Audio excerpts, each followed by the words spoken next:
Y aquí estamos ya de regreso en su programa Torre Médica. De verdad, de manteles largos. Tenemos la presencia de alguien a quien, además de admirar, agradezco que se tomara el tiempo de ser alguien a quien le podamos compartir y robar un poquito de esa información. El doctor Marco Covarrubias, que él es cirujano de trasplantes y que obviamente la medicina de hepática es algo que el cirujano de trasplantes tiene que abordar de manera clínica, de manera temprana, para cambiar el pronóstico, para preparar a un paciente. Marco, gracias por acompañarnos. Muchas gracias por la invitación. Estamos muy contentos de estar aquí.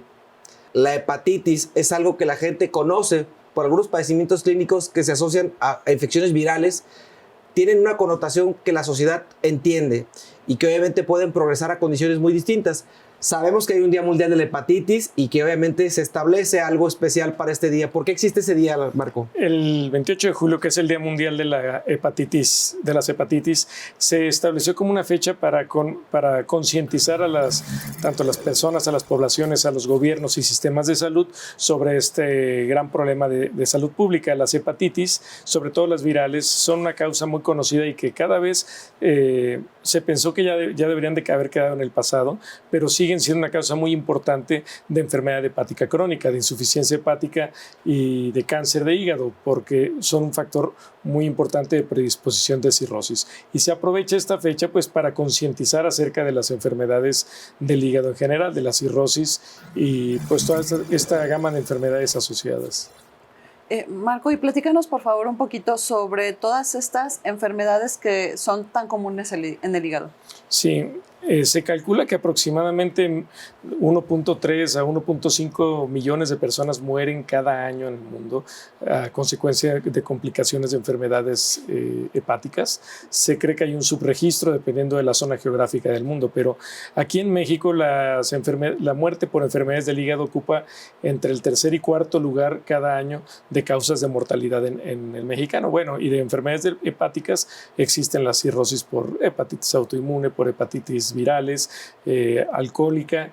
Y además, si sumáramos las muertes por cáncer de hígado, que quedan también entre los primeros 10 lugares, y que sabiendo que muchos de estos casos de cáncer de hígado fueron asociados a padecer algún tipo de hepatitis B o C principalmente, es un problema muy importante.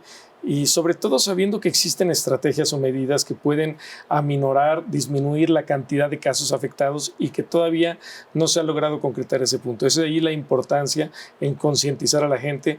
El lema de este año del Día Mundial de las Hepatitis es conozcámoslas para poderla combatir. Se sabe que existe el problema, pero no se sabe mucho a nivel de la población el cómo se manifiesta, cómo pueden prevenirla, cómo tratarla en forma temprana. Hablar de prevención es hablar de la medicina no del hoy, es la medicina del siempre. De todas. Pero creo que nuestro sistema de salud está muy distante todavía de alcanzar ese objetivo y hablabas de un problema hepático prevenible.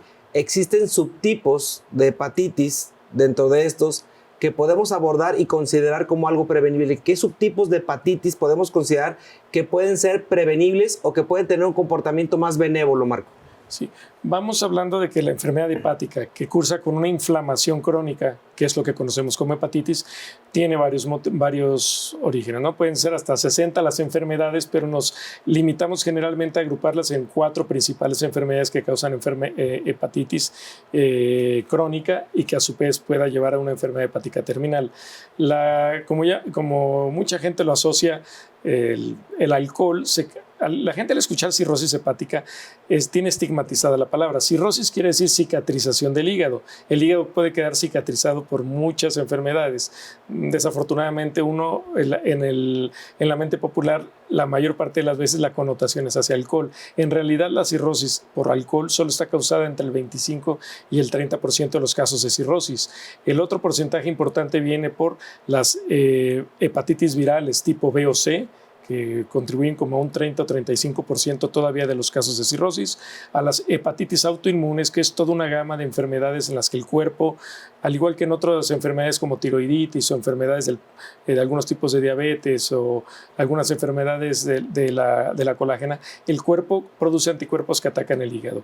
La hepatitis autoinmune un 20 a 25% de los casos, y una enfermedad que cada vez vemos más frecuente asociada a enfermedades metabólicas y que antes se conocía como hígado graso o esteatopatitis y cuyo nombre ya, de acuerdo a la última consenso internacional se le conoce como MALT, que es enfermedad hepática asociada al metabolismo, que pueden ser muchas connotaciones metabólicas las que le contribuyan a desarrollar cirrosis, algún paciente con diabetes y sobrepeso, consumo de medicamentos, pero sobre todo lo que va de la mano de la diabetes y el sobrepeso es un factor importante para esta cirrosis de tipo metabólico, conocida como hígado graso, porque hay una fase en la que atraviesa por lo mismo.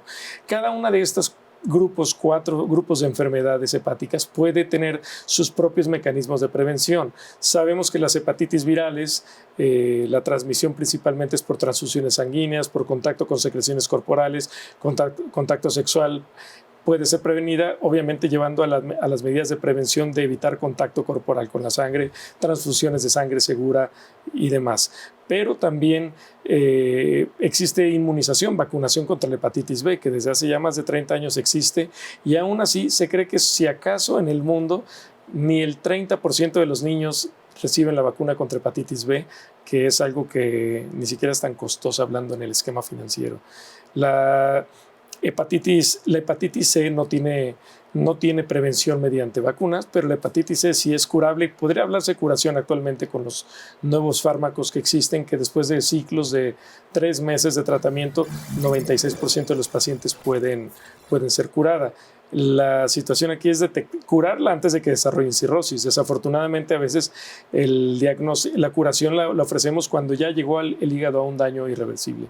Las otras hepatitis, la metabólica, el NASH, el hígado graso antiguamente conocido, puede ser prevenido atacando las otras enfermedades a las que se les asocia: diabetes, sobrepeso y factores genéticos, cambiando estilos de vida. No vamos a abundar mucho en esto porque básicamente ya casi no hay enfermedades crónico-degenerativas que no vayan de la mano de prevención con estilos de vida saludables. Las hepatitis autoinmune, esa prevención como tal es más bien conocer el riesgo familiar que existe y detección temprana. Pero sí puede uno modificar el curso de estas enfermedades. En casi todas estas es posible, con una detección temprana, evitar llegar a hablar de cirrosis y, en su caso, de un estadio terminal de esta enfermedad. Y dentro de esta detección temprana que podemos hacer, ¿qué estudios de laboratorio serían los ideales para saber cómo se encuentra el hígado? Sí, generalmente las personas van a acudir por malestar general inespecífico. En algunos casos más avanzado pueden traer ya síntomas más específicos que hablen hacia enfermedad hepática: coloración amarilla de la piel, comezón o prurito, acúmulo de líquido en zonas anormales, ascitis, que es distensión de abdomen por causa de líquido, pérdida de masa corporal. Pero en las fases muy iniciales puede ser muy inespecíficos, como cansancio, alteraciones del ciclo, sueño, vigilia.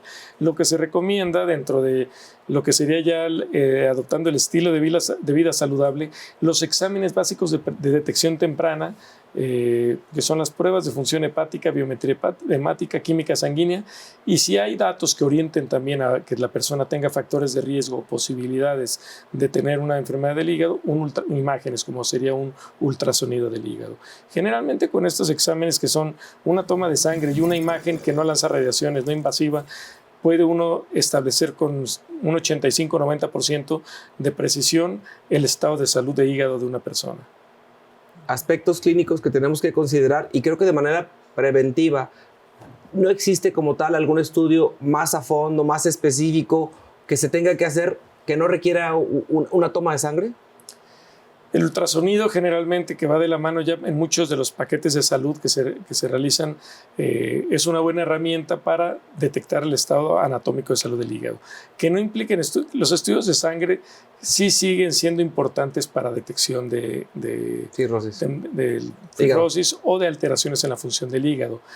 Hay, conforme avanza la enfermedad, la cirrosis, independientemente de la causa, otros estudios que van a necesitar ser complementarios, que pueden ir hasta endoscopías, tomografías o algunas cuestiones ya más sofisticadas, pero ya en casos más avanzados y ya saliéndonos un poco más de lo que era la fase preventiva.